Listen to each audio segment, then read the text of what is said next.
So the work which I will show you today has indeed been done at the Institut La Vision, where with Pascal Berthaud, we have a small team which is indeed dedicated to microscopy and its applications in biology, especially, and vision issues. So just a second, I'm trying to, yeah. So most of what I will show is actually based on an effect which we all know in this community, which is the temperature dependence of the refractive index. So we all know that there's a small coefficient here, dn/dt, which is of the order of 10 to the minus 5. It's negative usually, and this is the basis for the some effects like the mirage effect or this kind of disruption in images.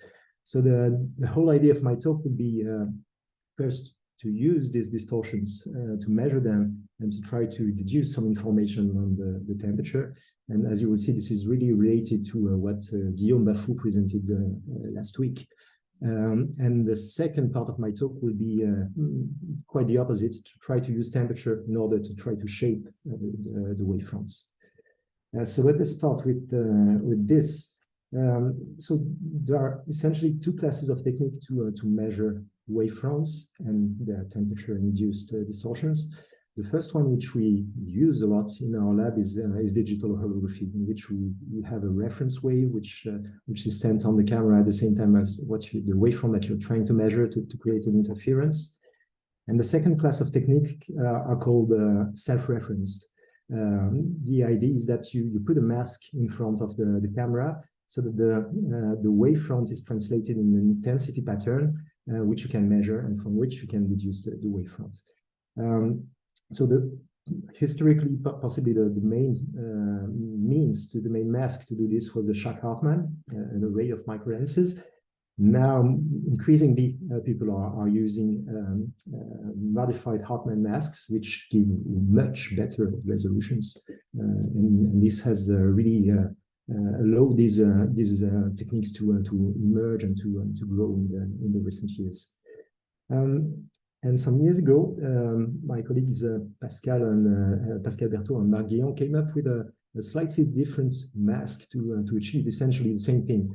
Instead of using a deterministic mask in front of the camera, they proposed to use a random one, a random diffuser, which looks like this here, so that when you send a plane wave on this diffuser, what you see on the camera is a random speckle-like pattern. And if you tilt this wavefront, this pattern will move.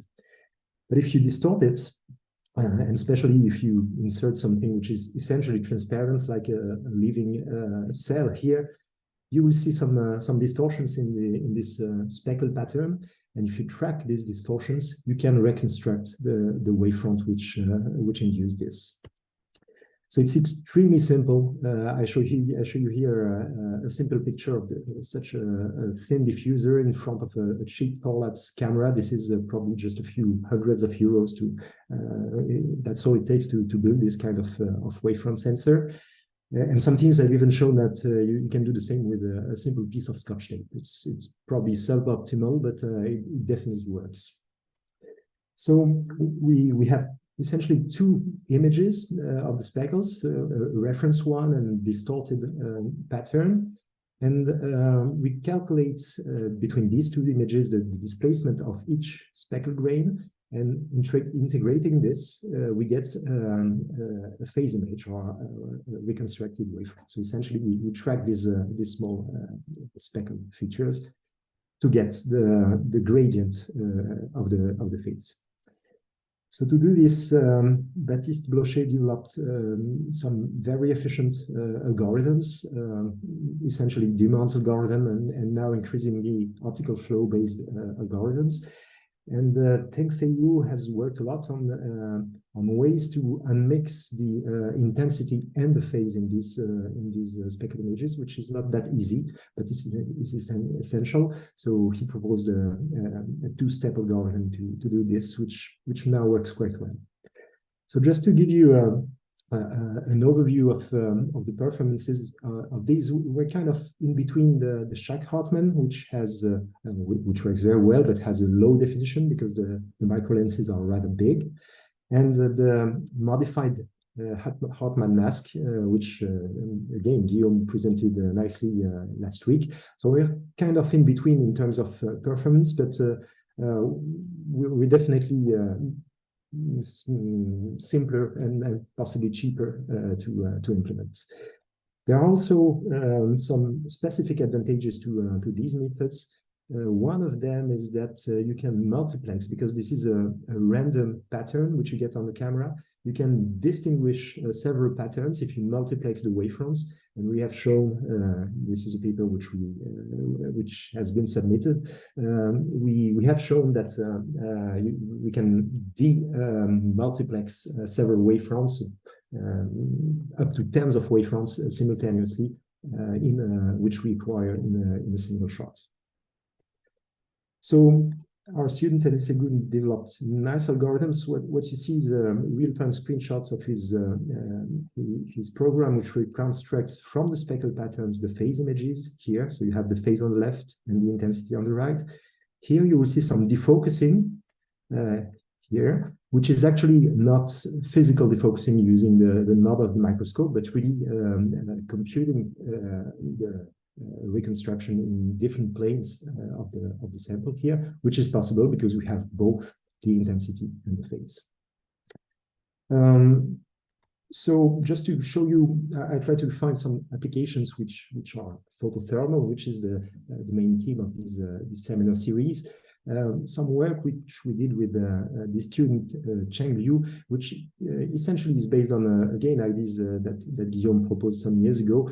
That is to heat up a surface, an array of nanoparticles to project a temperature pattern on these surfaces. So we have the SLM, and we project a pattern. Imagine that you want to heat up a square region of this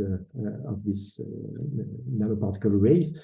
You actually have to send this heat source density, which is non-uniform. You don't want to heat the whole square, but more the edges, and let the heat diffuse laterally. So to do this, we calculate the hologram that must be projected on this SLM, so that we get this desired illumination on the sample. And well, as you probably saw it coming, to measure the resulting temperature, we use this system here. So we have this wavefront here at another wavelength. This is 407 nanometers. And we send the distorted wavefront on the wavefront sensor.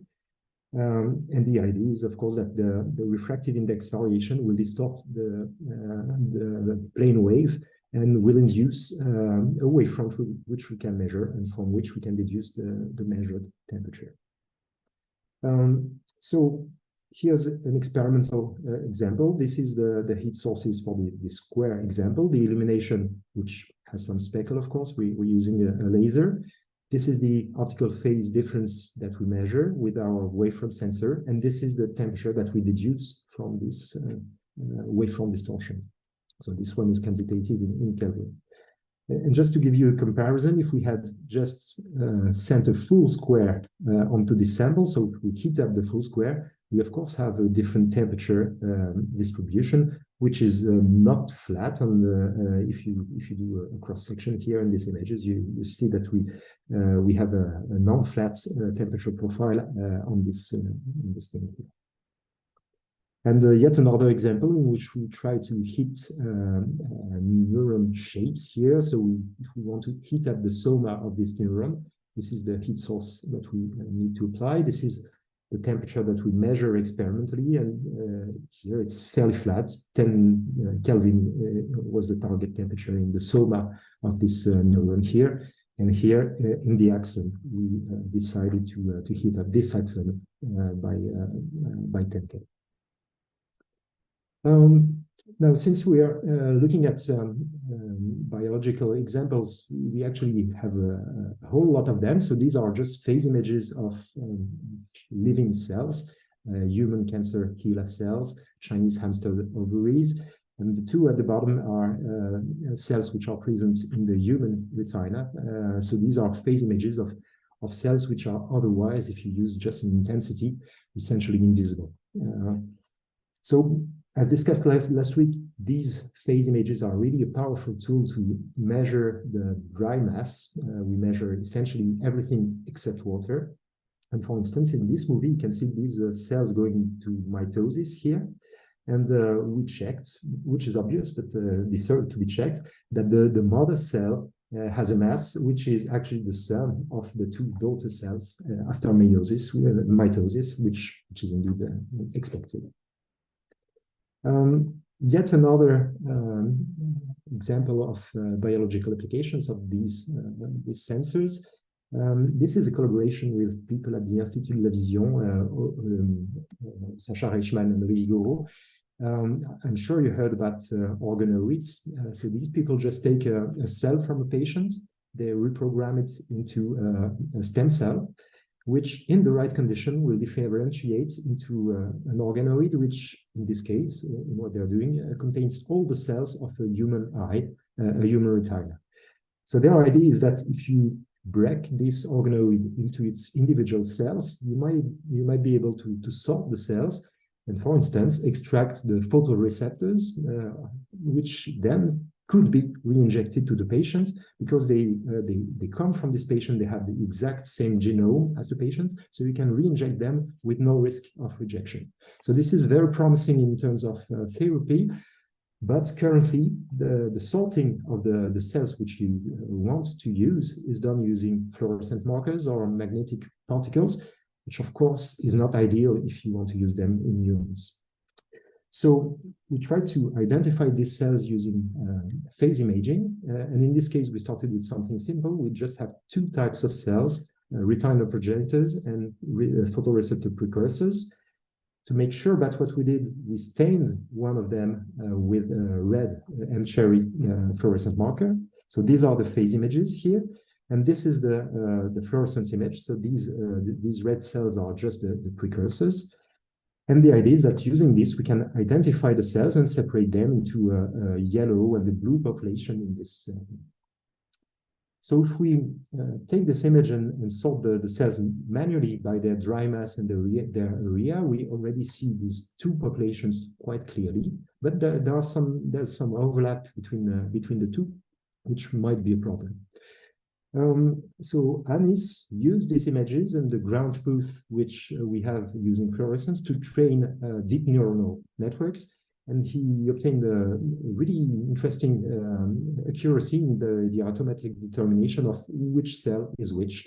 And the idea is that in the future we can do the same without the fluorescent ground truth, but directly onto cells. So just here a result in which you see the yellow and blue cells and the red ones, which in this case called the mistakes in the automatic identification algorithm. So I'm finished with this part, and I will now go to the other one, which is an idea to use temperature to shape the wavefronts. So just the reciprocal idea. Which is based on an initial idea by Romain Quidan and Pascal Berthaud. So their idea was to use a resistor on top of which we put a polymer layer. And if we, so this is an image of the actual fabrication of these devices, which we call the smart lenses. So if you pass a current in this small 100 or so microns diameter resistor loop, you get a change in the temperature. And again, this affects the refractive index. So you have a specific distribution of refractive index in this polymer. And if you pass a plane wave through this, you will get a distorted wavefront, which looks like this. So this is an actual measurement using a phase imaging camera. In this case, I have to say that we didn't use the diffuser-based one, but the Charcatman-based imaging camera. So the thing is that these are relatively easy to fabricate, and they can even be made in arrays. In this case, you have here 5 by 5 lenses, and you can address them individually. So you can turn on or off, and even choose the amount of defocusing that you apply in each of these lenses. And if you change the shape of the lenses, and we'll discuss this again later, you can also generate different shapes of wavefronts, which are shown here. So just to show a basic illustration here, you have this array of 25 smart lenses, which are put in front of the camera. You have an objective lens, and in this case, 5 targets which are located at different distances from the camera. So if you look at this, you can expect that one of these targets is in focus, sharp here at the bottom left, but the other ones are blurred because they are out of focus. And because each of them is in front of different of the 25 smart lenses, by tuning the voltage here that you apply to each of these lenses, you turn the lens on and you bring into focus a region which would otherwise be out of focus. So on this final image here, you see these 5 targets which are back into plane, and then we turn them back off and they go back to the initial position. So this is really a way to do some 3D imaging, in the sense that you will bring back into the camera plane objects which would otherwise be in different focusing planes. So using this, we did some applications again in the field of biology, because we have colleagues which are extremely good at doing optogenetics. So I'm not sure if you're familiar with optogenetics, so just a few quick words. The idea is to make the neurons of animals, in this case, sensitive to light, and to make them able to emit light when they are active. So you will see these neurons light up in fluorescence when there's an action potential in this neuron. So shortly to do this... Sorry, about 3 minutes left. Okay, I should be okay, thank you. So you insert into a virus the proper gene, which will transform the membrane proteins of these neurons into optically sensitive and optically emitting protein membranes. So if you do this, this is the brain of a zebrafish, so a very small fish in this case. What you see here are the individual neurons which would light up when this fish is thinking or acting for some reason or another. There are several families of molecules able to do this imaging. So quickly, calcium indicators, which are quite slow, and increasingly voltage indicators, which are much faster and able to identify individual action potentials in some cases. But the thing is that the brain is a 3D object, and if you try to do plane-by-plane images, you will surely miss some events while you are scanning a plane. Something might happen in another one, which might be a trouble. And what we did was to use our smart lens array to stimulate neurons located in different planes and look at their emission. And by the way, one of the nice things of these smart lenses is that they are relatively achromatic, which means that we can use the same ones to both focus the excitation and collect the fluorescence. So here's an image of one of these small fish here, this zebrafish larva. So here you're looking at this fluorescent fish, and we'll concentrate first on the tail of this animal and then on the brain. So here's a close-up on the tail here, but in this case, for some reason, the fish was bent by an angle, theta, in this drawing here, which means that some of it is blurred. And the idea is that by using several smart lenses here, we're able to bring into focus, I hope you see this on the animation, we're able to bring into focus planes which would otherwise be out of focus, and see all of them sharp and focused at the same time. Now let's have a look at the brain of this animal here. What we're looking at are, so this is the brain of the animal, and here using these lenses, I hope you saw this on the animation, we focused at different depths. So these are the images without and with the smart lenses turned on. And we could show that using these smart lenses, we were indeed able to record, especially when we turned on these smart lenses to focus in the proper region, we could indeed follow action potentials in the brain at different depths inside the brain of this animal. And now just a few quick words on what we are doing to improve these lenses. So I briefly mentioned that we can generate several types of optical functions. But the bad thing is that in this case, if you choose, for instance, this axicon here, you cannot revert to a lens or to another aberration corrector. These are fixed. So we try to work on ways to make these reconfigurable. So this is again the work of Pascal and José Panades-Blas, who's a PhD student.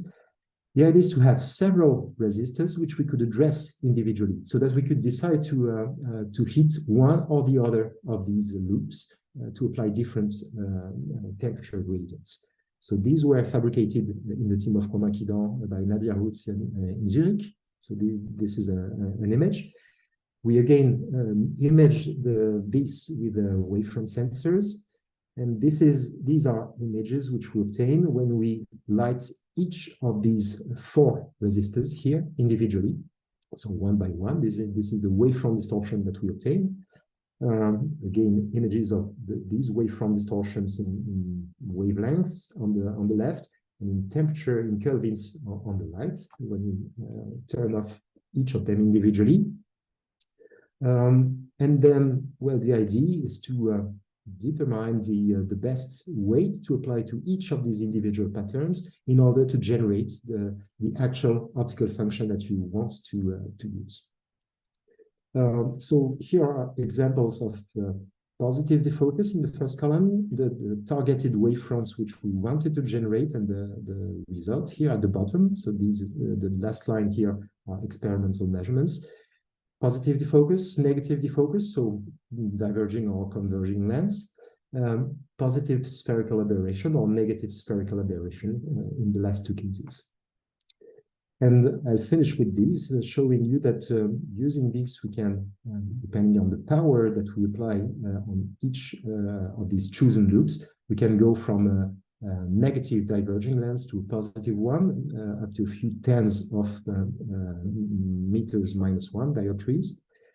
And that spherical aberration, using the same device, again, we can go from negative to positive spherical aberration by changing this voltage that we apply.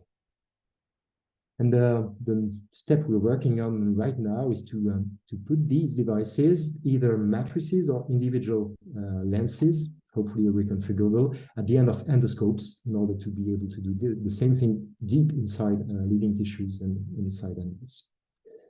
I've finished with this. Thank you very much for your attention.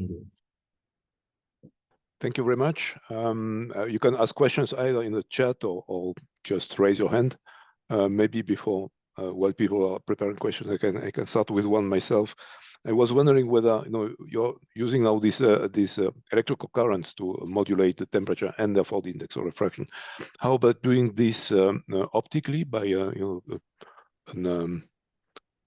a heating beam which would have a given profile, and then you could in this way also realize that the index of refraction? Would there be some advantages or disadvantages? Well, advantages definitely, because it's very easy to reconfigure. If you have an SLM, it's very easy to reconfigure this heating to produce what you want and change it.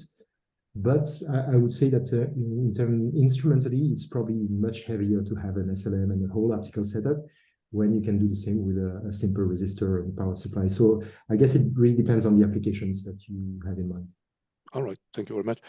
Frank Zichos has a question, so Frank, please go ahead. Yeah. Thank you very much for the nice talk. I mean, I had the question that every time you put the lenses in a new environment, do you have to recalibrate them?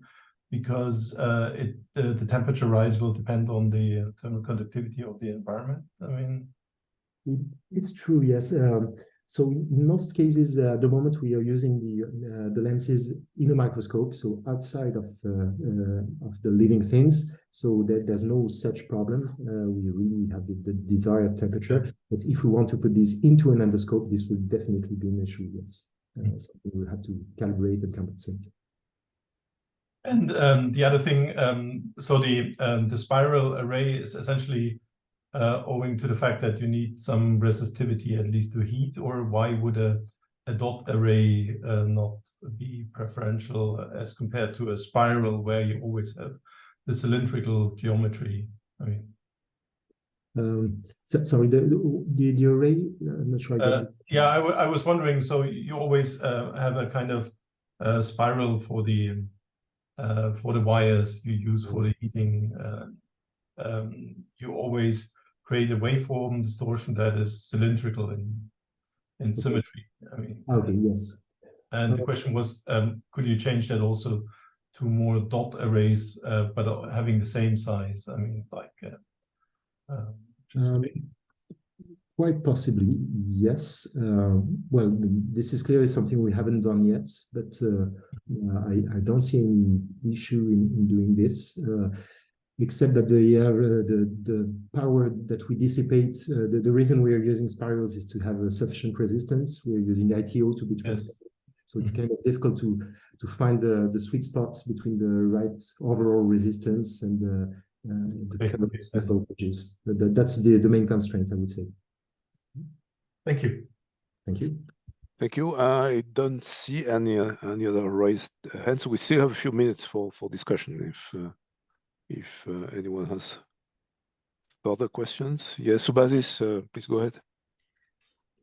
I was just thinking that to use this micro lens for the diffusion studies, for example, if you track a particles which is going in focus or out of focus, and then you use the micro lens and use a feedback, and to keep it all the time in the focus, and from the feedback loop or from feedback signal, one can know how fast they are diffusing.